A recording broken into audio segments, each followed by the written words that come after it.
পথ চলতি জীবনে আমরা এমন অনেক মানুষকেই পাই যারা অন্যকে ছোট করে মজা পান, কিন্তু অন্যকে ছোট করে নিজে যে বড় হওয়া যায় না এবং তাদের নিজস্ব আত্মতুষ্টির যে অভাব সেটাই প্রকাশ পায়, সেটা তারা ভুলে যায়।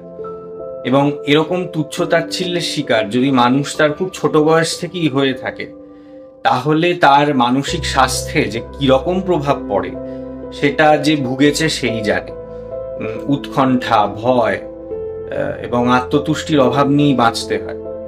যে ছোট হয়, কোটানকোট যে ছোট হয়, সেটা যদি তার ছোট বয়স থেকেই সে হতে থাকে, কারুর কাছে শিকার হতে থাকে, হয়তো সেটা কোনো শিক্ষক হতে পারেন, কোনো দাদা দিদি, কোনো গুরুজন হতে পারেন, যাদের কাছে তারা ছোট হয়, তাদের যে মানসিক স্বাস্থ্য যে কিরকম ভেঙে যায় এবং সেটা যে কখনো জোড়া লাগে না, সেটা যারা যারা এই ব্যাপারটা দেখেছে এবং সহ্য করেছে তারাই জানে।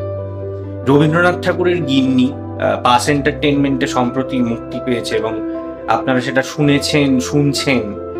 এই গল্পটি খুব ছোট হলেও অনেক কথা উজ্জ্ব রয়েছে বলেই যখন গল্পটি শেষ হয় মানুষকে ভাবাতে বাধ্য করে।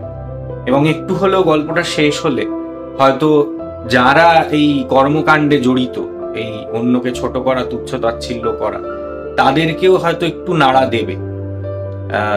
গল্পটি মুক্তি পেয়েছে, আগেই বললাম। আপনারা শুনছেন এবং এত ভালোবাসা দিচ্ছেন, অনেক কমেন্টস পেয়েছি, অনেক ফিডব্যাক পেয়েছি। যারা এখনো শোনেননি, পাস এন্টারটেইনমেন্টে রয়েছে। এবং আসুন সবাই মিলে ভাবি, যেটার অভাব রিলসের দুনিয়ায়, আসুন সবাই মিলে ভাবি যে পাশের মানুষটিকে যেটা বলছি সেটা তার মনে কি প্রভাব ফেলতে পারে, সেটা একবার একটু ভেবে বলি, তাহলে হয়তো জগৎটা আরেকটু সুন্দর হতে পারে। আপনারা শুনবেন গল্পটি যারা শোনেননি। ফেসবুক, ইনস্টাগ্রাম, ইউটিউব 3 জায়গাতেই আমাদের ফলো করুন এবং পরবর্তী আপডেটস পেতে চোখ রাখুন পাস এন্টারটেইনমেন্টে। Thank you.